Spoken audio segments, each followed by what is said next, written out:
What's up, gamers? It's time for the sandbox news.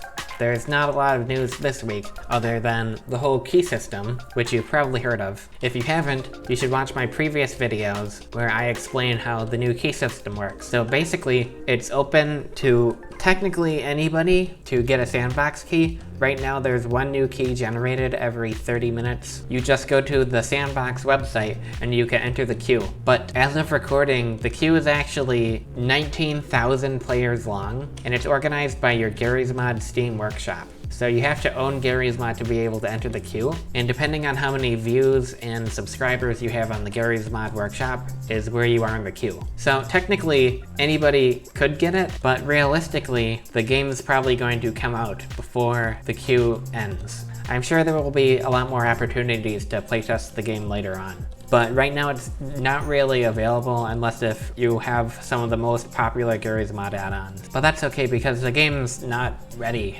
for players right now. It's way too early. So other than the keys, we have a couple updates to the menu. The games list now has basic categories. Now, this is not final.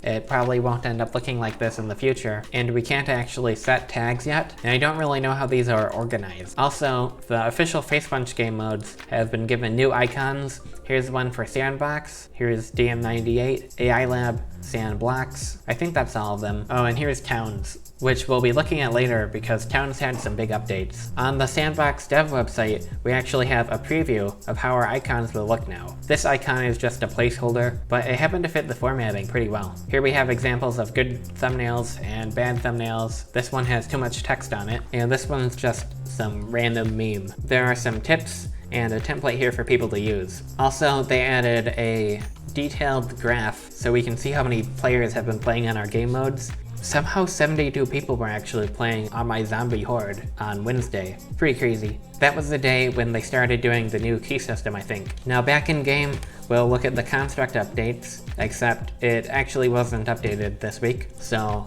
instead we'll look at towns. Oh, there's an error. I hope this works. Looks like it's working. I'll join the test server.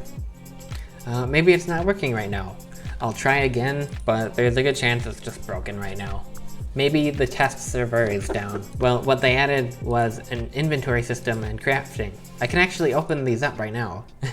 So I don't have anything in my inventory because I'm not in the server, but they made it so that you can harvest the trees and the resources in the map and craft campfires and wooden walls. It's pretty crazy. Well, the next thing I'm going to look at is the RTS Gamemode because a lot was added to that. The icon for it is the same. It already had a good icon, so I guess it didn't need to be updated. Now, this game mode isn't playable yet, but a lot of new weapons and buildings have been added. They added rocket launchers, snipers, and even nuclear bombs. So I'll spawn in a bot and then I'll turn up my timescale so I can check this stuff out. It looks like I can actually build a nuclear launch pad right off the start, which probably is not intended, and it'll be locked behind research later on.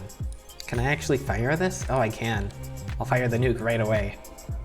That's insane. That's a realistic nuclear bomb. What? Oh, I had my timescale up too high. This is so realistic. It's like an actual bomb. It doesn't look like the particle effect is set up properly yet.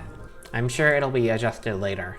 I'm going to fly through the skill tree and unlock everything really quick. Looks like there's sand sites. These are for anti-aircraft. It's pretty hard to find what everything is with just these letter icons, but there will be proper icons later on.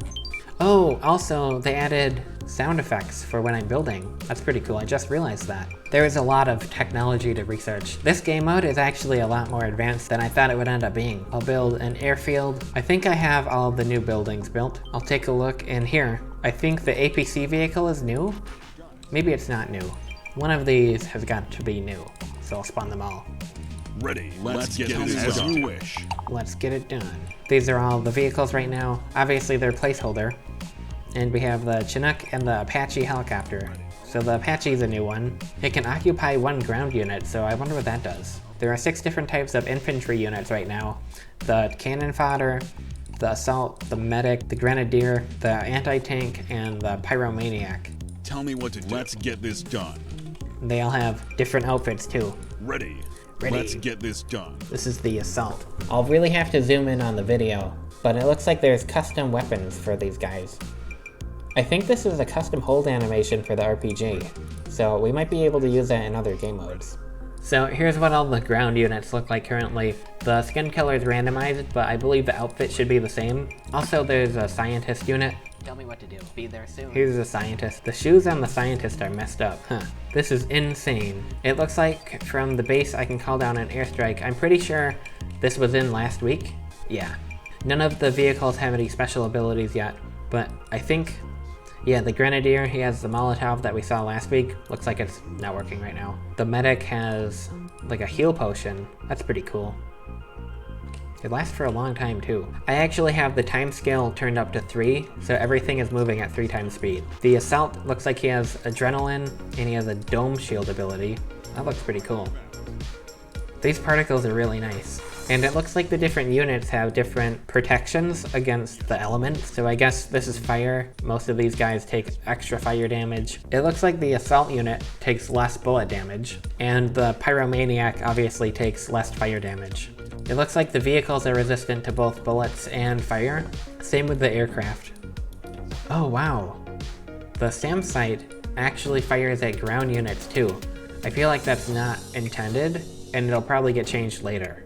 Well, this is very cool. It's very exciting to see all this progress on the RTS game mode. I can't wait until I can actually play a proper game on this. It'll be so much fun. What else is fun is clicking the like button and subscribing. Again, if you missed my videos covering the s&box beta system, check them out now. I just finished my first mapping tutorial video.